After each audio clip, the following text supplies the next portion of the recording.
then go open up OBS again. This Oh, not is, OBS, sorry, YouTube.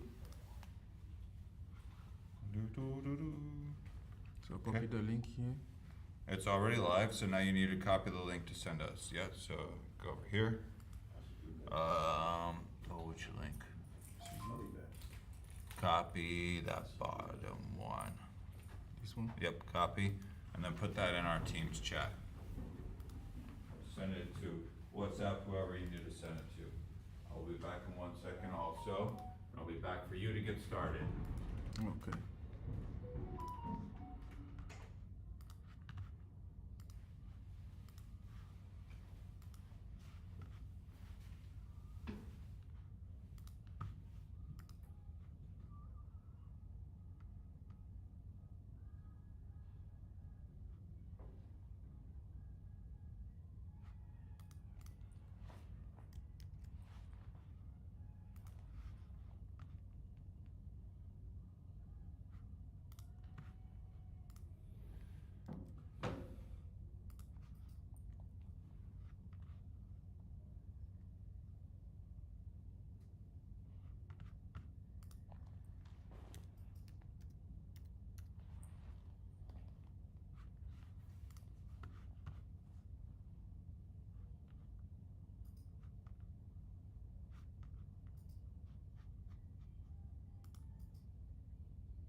Are you on YouTube? Hmm? Are you Yeah. on yet? Yes. I don't. That's not a link you put up. It's Is it YouTube? You have YouTube? what's it underneath? You check the link. Yeah, it's not working. It's not working. The link's not working. You said the That link link is not work? working. No. Go back and copy the other link then. Actually, hold up.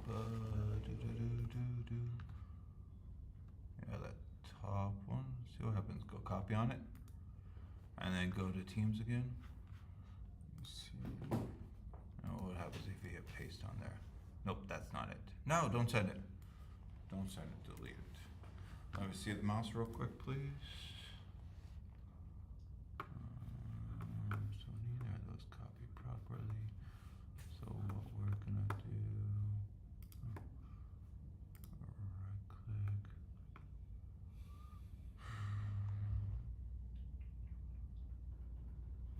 French. Parlez-vous français? Any way Oui. to change Oui. to change it to English? No, I'll figure out French. I'll get it eventually. Up here, I'll do this. This is not in French. No, why you being that way? Why you being that way? Where's your YouTube at? Go type in YouTube. Perfect. Internet's so slow today. My channel.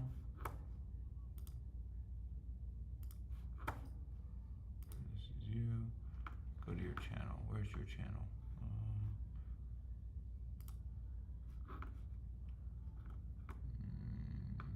Oh jeez. Studio. My videos. Does it say my videos somewhere?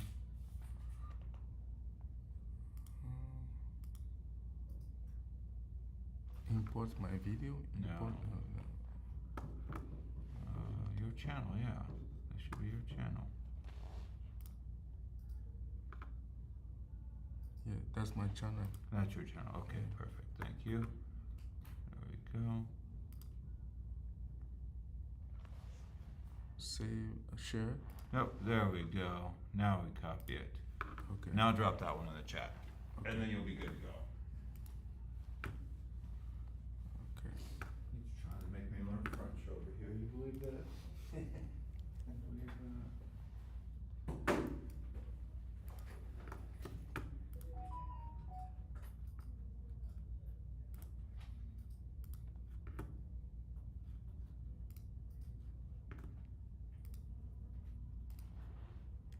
Alright, you're live. Live.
Okay. Can you receive the sound?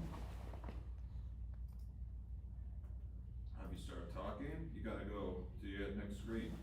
Sound works. Sound, Yeah, I sound can't works? hear you. It's a course. Hear all of us.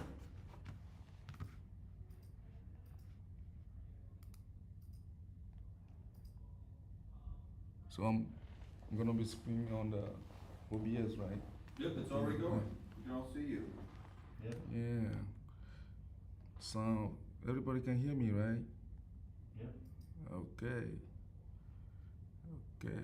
So we're gonna be doing the live streaming soon. Yeah.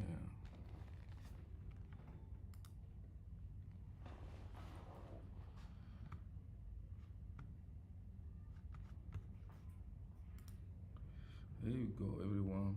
How you guys doing today? Name is Komlan Ahole, and today I'm gonna be presenting you guys the Sony is ZV-E10. Sony ZV-E10. It's a small camera we get for our creative park here in First Institute. So, how you guys notice, I like camera, sell cameras also. So this is gonna be the short presentation about the Sony that I have here. It's a Sony Easy. It's a hybrid camera. Small, good for content creation, good for many things. you know.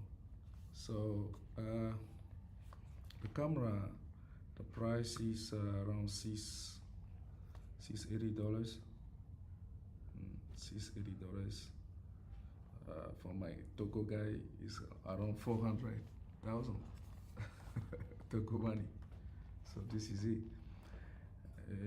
You have a screen that you can open for content creation, for live stream yourself. See if you want to. It comes with this Fury on top to cover the microphone. It's not a microphone, but you use it to cover the microphone. Who's here? This is the mic. You cover it so it reduces the noise for you. You have a 26 megapixel, so good for picture. You can also record 4K, around 30 frame per second, 4K HD for sure. So I will show you the screen about those specifications. I think that will help you guys. So it comes with this strap also. You know, you have the menu button. This is not when you buy the kit, this is a 2870 that I bought myself and put it on. Now it's come with another zoom. It's this little zoom here. It's a 16 to 50. It's a little zoom lens. You can zoom in. You have try to put it back. There you go. My lines here. Yeah. Okay, so you have this little button here. You can put it down. Okay. Let me see if I have a battery on it. Yes. Got to power it on. So this is it. You know, I will share a video so you have to go deep on the setting and everything. You have so this is here. You have the battery pack. This you put your battery. You know, this is the battery. You take out this patch and then you can take out the battery. And you can also put your memory card here. You know, the memory card goes the same way. So you have a different mode setting on the top: video, camera, video and picture here. You have the record sensor here, the record button here, the one on red. You know, so I'll go deep on the specification for you guys. Let me show you the specification. Okay, this is the specification I was talking about earlier. You know, this is the specification I was talking about earlier. You know, those are the specifications. So anytime you buy this camera, this is what you get inside. See, the battery, the Fury. You know, this is the Fury. You have this is the price here. You know, this is pretty much it. You can do everything. You know, if you wanna go, you can even use it like a cinema camera. The Samsung is not that big, but you know, you can still have 4K 30. That's pretty nice stuff. You know, you have there. You know, this. Yeah, this is what I got for you today, and I will share the video so you can go deep if you want to go deep on it. Yeah, I think we pretty much cover, and you can, you know, you have the ability to connect HDMI. This is the macro one on it. Yeah. Okay, let me share the video with you guys. Okay, let me share the video for the setting and everything. Okay. Okay, and I'll see you soon. Okay, I'll be here before everything. And you can see that's because the facial recognition is turning back on. Check that out. Watch this. I'll turn it off again, and it focuses on the lens. Turn it on, focuses on the face. So that's what Product Showcase does. It basically just turns on and off facial recognition. And it's just a quick way to do it by hitting a button. Before we get into the menu system, I just want to show you a couple more things. Let's say we're taking a picture like this, and we don't want to focus on the face. We want to focus on the walkie-talkie to the right. So the easiest way to do that is to just touch the walkie-talkie on the screen. And look at that, the focus just shifted to the walkie-talkie. Isn't that incredible?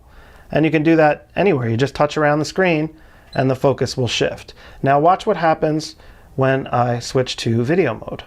All right, so now it's in video mode and it's focused on the face again. So watch what happens when I hit, and notice how the IAF is working in video mode. You see the little square there? Now watch what happens when I hit record.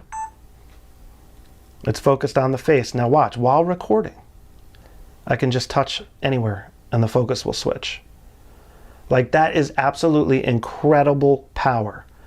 And that's one of the reasons why this camera is so awesome.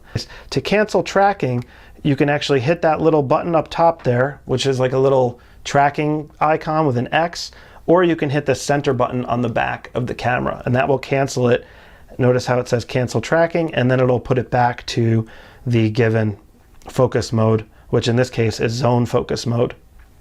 You can see that bracket there, the square bracket. Now, one other thing I wanted to show you, if you go into the function menu and you click on this microphone, this is where you set your levels. Now, by default, you would want your levels to be somewhere around 12 is a good rule of thumb. So if you lower that a little bit, you could see right there it's pretty good. Nothing's clipping in this environment. Right around there is where I would have it set. So that's how you adjust your audio when recording video. And I'm actually still recording right now, so I was able to make those adjustments while recording. Pretty cool. Some features you can do while you're recording and not while you're recording. Product Showcase, you can't turn that on and off while recording. You have to do that beforehand. Product Defocus, you can change while recording, however. All right, so one other thing I want to show you before we go into the menu system is the playback area. So if you hit the playback button on the bottom of the camera here, that'll bring you into the playback area. Now here you can view your photos and videos, and you could navigate by turning the thumb wheel like so. So I'm just scrolling through the stuff I just took. And notice here how it's like a stack of images. That's when I had it in continuous shooting mode, when it was like rapid firing. It just puts those images in a stack for you, so you don't have to go through like hundreds of images. And now if you want to play back your video, you just hit the center button. And you can see right here on the bottom, it's telling you. You got the volume. If you hit down, you can change the volume. Play is this button. And now it's recording video. And now the video is playing. And you can see here on the bottom, this is how you navigate.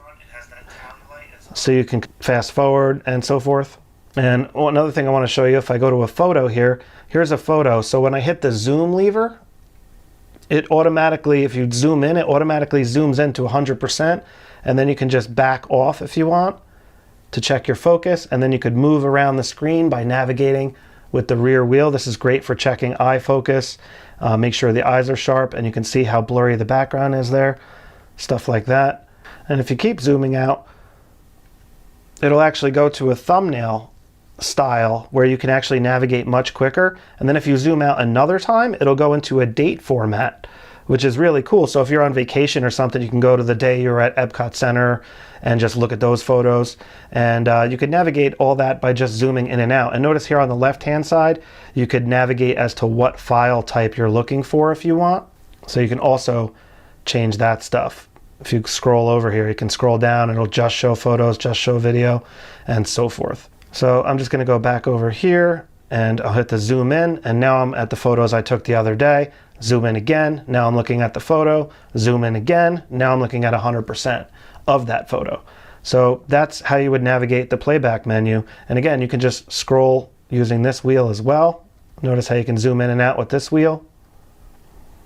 And if you zoom back one more, now you can scroll and go through the different images and video clips. So that's how that works in the playback menu. All right, guys, so I'm just gonna hit the menu button here. And notice I am in video mode right now. So I'm gonna hit the menu. And one thing you need to understand about Sony cameras is that depending on what mode you're in, certain features in the menu system will be grayed out or not accessible. So in this case, I'm in video mode, so it's not allowing me to change the photography file format settings. Notice how they're grayed out. And that's just because I'm in video mode. So if I switch modes, so now I'm in photography mode, and I go to menu, now I can change those settings. See that? So that's one concept you really need to understand. And if something's grayed out, it's because you're in the wrong mode or you're in the wrong file format, for example. Let's go over photography mode first. So here what we're looking at is JPEG. Now that is just the file format that the camera is going to save your file in. You can change that to RAW and JPEG or just have it set to RAW.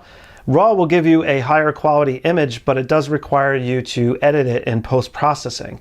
I generally shoot in RAW quality almost all the time because I prefer editing my photos in Lightroom after the fact. But if you want the camera to do all the work for you and process the images for you, I would recommend leaving it in JPEG mode. And if you're new to photography and a beginner, I would recommend leaving it in JPEG mode for now. And once you get to the point where you want to start getting more out of your photos and you want to start processing them yourself, you can switch over to RAW and then go into post-processing and stuff like that. Now, JPEG quality, you can change that to fine, extra fine. For the best quality possible, I recommend putting it on extra fine. JPEG size, you can change the size of the file. If you don't need that full 24 megapixel file, and you just need 12 megapixel, which is a lot, 12 megapixels still a lot, you can switch that and save a ton of room on your memory card. This is great if you're just taking like hundreds and hundreds of photos and you just don't need that high resolution. Aspect ratio, this is where you would go to change the shape of the file that you're taking, pretty much. So 3:2 is a 4:6 format. 4:3 is more of an 8:10 style frame. 16:9 is more of that long cinematic rectangle frame, and then 1:1 is a square. So if you want a square photo, you can switch it there to that. I like to leave it at 3:2 myself, and I change that format in post-processing if I want to crop it. Now if we go to the right, we got a couple other features here. Like I said, a lot of this stuff is grayed out because we're in full auto mode. All right, so color space, you can change that to Adobe RGB if you want, depending on your workflow. Kind of more an advanced feature. Lens compensation, I recommend leaving this on auto. It'll help correct for issues with certain lenses and stuff automatically for you. Now on the next page here, now we're on page 3, we have shoot mode and a couple other options here. So it's set to intelligent auto. I'm going to go in there and I'm going to change that to program auto. And now program auto, as you can see, looking at the screen, I have a lot more stuff. If you just look over here on the right-hand side, I have DRO auto, standard, I have picture modes here. That's what that icon is. And on the bottom, it's showing you that if you turn these wheels, you can change settings. So if I turn the wheel on the top, notice how the settings are changing. So I'm changing the aperture and shutter speed here by turning this wheel. So when you're in program auto, it gives you that power. If I just press the shutter button, it'll bring you back. So now if I go into the menu and I'm in program auto now, you can see my mode changed. If I go back, look at how these features are no longer grayed out. Now I can go in here and turn on and off long exposure noise reduction, for example. By the way, if you're taking pictures of stars and astrophotography, you definitely want to turn this off. Otherwise, you could probably leave it on. And then here's just the power of the noise reduction and so forth. And if I go back here, here's more file modes. And notice how panorama and stuff is still grayed out. That is because I'm not in panorama mode. So check this out. If I go back to shoot mode and click that, if I scroll down, I can change the camera to panorama mode. See that? Sweep panorama. All right, so let me change it to sweep panorama.